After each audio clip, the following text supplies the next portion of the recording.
La question numéro 4 ou bien l'exercice numéro 4. Donc, nous allons aussi continuer avec les techniques de calcul que nous étions en train d'utiliser. Alors ici, nous avons x ici, nous avons 1 moins x ici. Ce sont des conditions que nous allons poser également sur ces fonctions-là qui sont composées avec le logarithme. Donc ici, on dira dv est égal à quoi? Quel que soit x élément de R, il faut que le x soit supérieur à 0 et il faut que 1 moins x aussi soit supérieur à 0. Ce sont des conditions qu'il faut toujours poser et tenir compte. Alors ici, qui dit x supérieur à 0 veut dire que x appartient à l'intervalle ouvert 0 à plus l'infini. Et qui dit 1 moins x supérieur à 0, toujours veut dire que moins x est supérieur à moins 1 et veut dire également que x devient inférieur à 1. Toujours avec l'exemple de comparaison avec les valeurs négatives. Donc, qui dit x inférieur à 1 veut dire que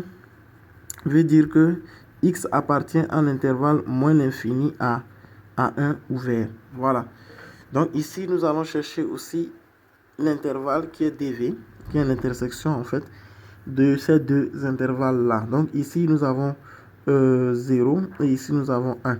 Donc, premier intervalle, 0 à plus l'infini. Donc, c'est là, 0 à plus l'infini. Deuxième intervalle, moins l'infini à 1. Moins l'infini à 1. Voilà donc les deux, le niveau où nous avons la partie doublement hachée. Donc, le dv, c'est l'intervalle ouvert 0 à 1 ouvert.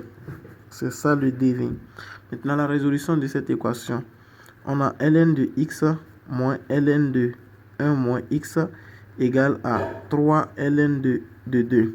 Là également, il faut retenir que nous avons des propriétés, des définitions.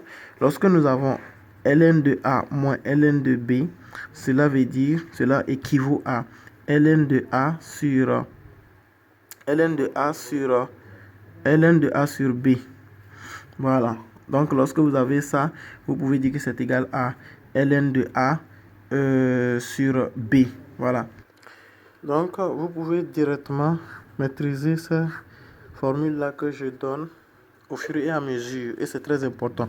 Donc, ici, nous allons appliquer cette règle-là. Et avant d'appliquer cette règle, on voit également qu'il y a une propriété qu'on peut appliquer ici, une formule.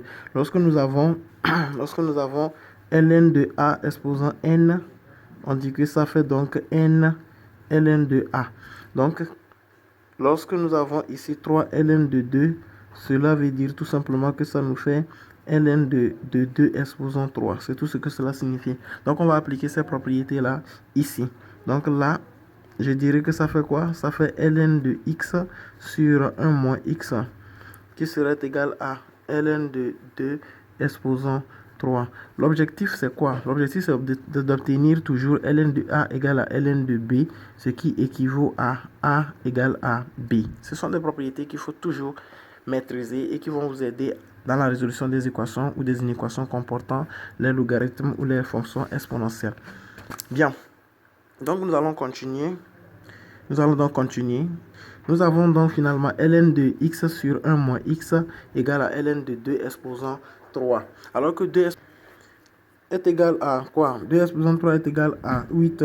Donc ici nous aurions quoi? Tout simplement ln de a égale à ln de b. Donc directement on peut appliquer cette règle en disant que ça nous fait 1 et x sur 1 moins x égale à 2 exposant 3. Et donc ici ça fait x sur 1 moins x, ce qui est égal à 8. Et chaque nombre ou tout nombre a pour dénominateur 1. Vous le savez très bien. Et là, nous pouvons appliquer la règle de produit extrême égale produit moyen. Donc, ça fait x fois 1. Donc, ça nous fait x, ce qui est égal à 8 fois 8 facteur de 1 moins x. Je l'écris totalement pour que vous puissiez suivre l'évolution. Donc, ici, x est égal à 8 fois 1. Donc, ça fait 8 moins 8x. Alors, quand je balance le x de ce côté, nous aurions tout simplement 9x égale à 8. Et donc, x est égal à 8 sur 9. Et maintenant, nous pouvons vérifier si le 8 sur 9 appartient au dv. 8 sur 9 est égal à quoi? 8 sur 9 est sensiblement égal à 0,88. Or, 0,88 est bien sûr dans cet intervalle-là. Voilà. Donc, nous pouvons dire que la solution, ce n'est rien d'autre que le singleton 8 sur 9. Donc, l'exercice numéro 5, nous voyons que toujours avec ces exercices, nous avons besoin du DV. DV, toujours et toujours. C'est un rappel. La première des choses à faire pour la résolution des équations, des inéquations, c'est de chercher le domaine de validité.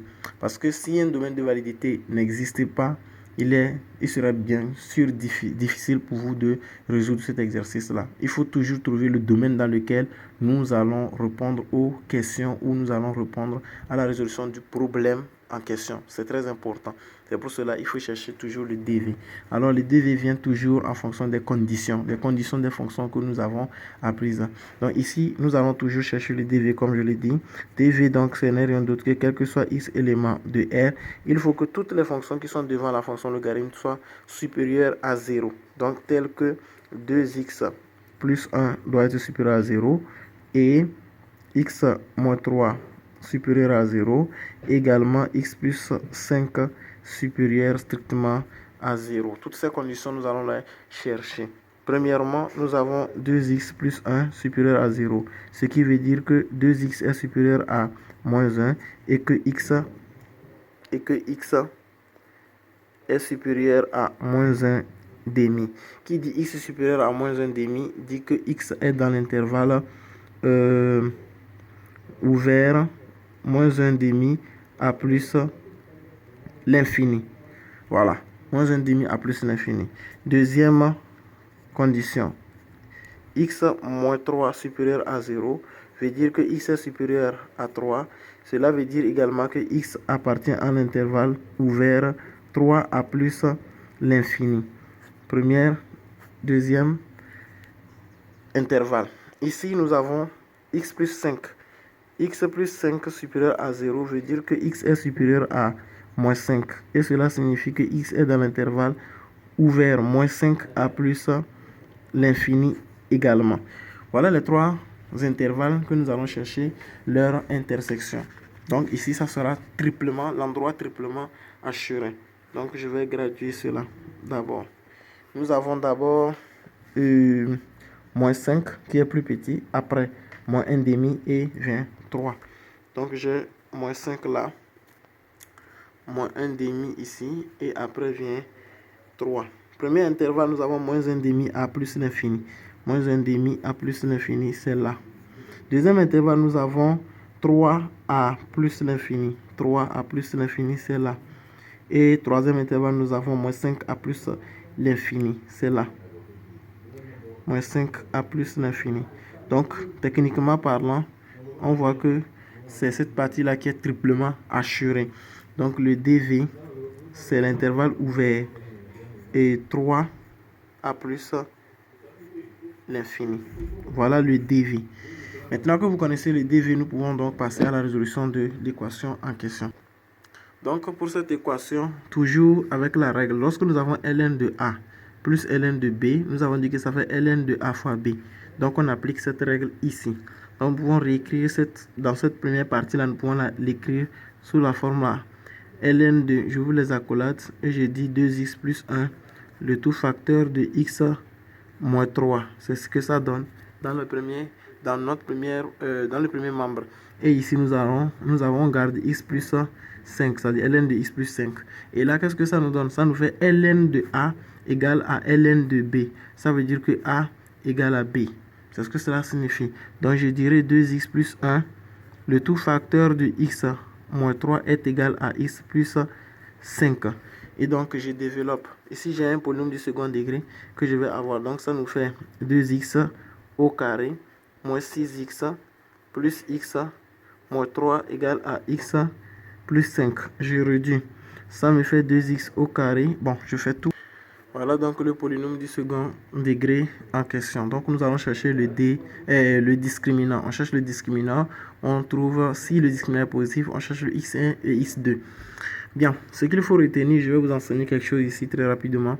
Lorsque vous voyez une fonction, enfin un polynôme du second degré, et que vous voulez chercher son discriminant, vérifiez le b. Si le B est une valeur paire, positive paire ou négative paire, il n'y a pas de problème. Vous allez appliquer cette règle-là. On appelle ça discriminant simplifié. Ça vous permet de simplifier rapidement les expressions et aller plus vite. Donc le discriminant simplifié, ce n'est rien d'autre que quoi? Ça nous fait discriminant prime. On l'appelle discriminant prime. Ça fait B sur 2 au carré moins AC. Vous voyez déjà, donc vous divisez le B par 2, vous élevez ça au final au carré, moins AC. Vous voyez qu'ici, il n'y a pas 4AC. Et maintenant, si vous calculez le discriminant simplifié, vous devez prêter attention à ce que x1 également respecte la formule du discriminant simplifié, qui n'est rien d'autre que moins B, moins racine de discriminant simplifié, le tout sur A et non 2A. Vous voyez la différence?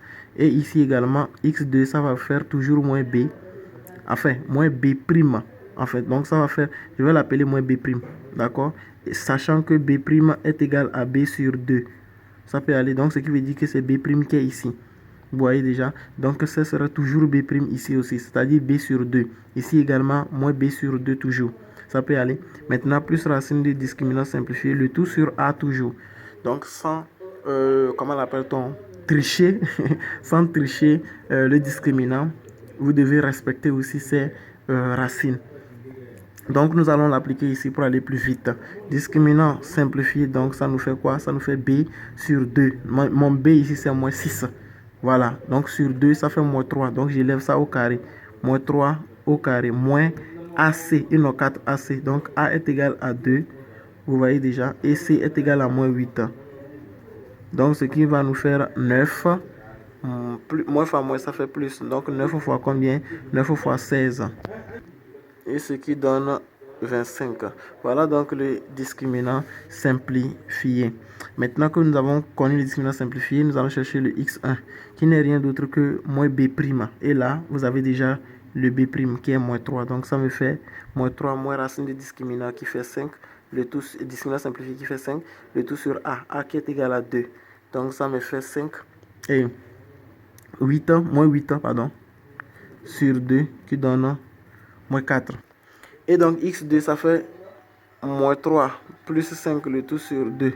Alors moins 3 plus 5 ça fait 2, le tout sur 2 ça fait donc 1. Voilà donc notre x1 et x2. Maintenant x1 étant égal à moins 4 et x2 est égal à 1. Vérifions voir si dans le dv, dans le dv, nous avons toutes ces valeurs-là. Lorsque nous vérifions dans le dv, on voit qu'il n'y a pas de valeur négative dans dv. Donc ce qui veut dire que moins 4 n'appartient pas à dv et 1 appartient à dv. Donc la solution c'est le singleton 1. C'est tout.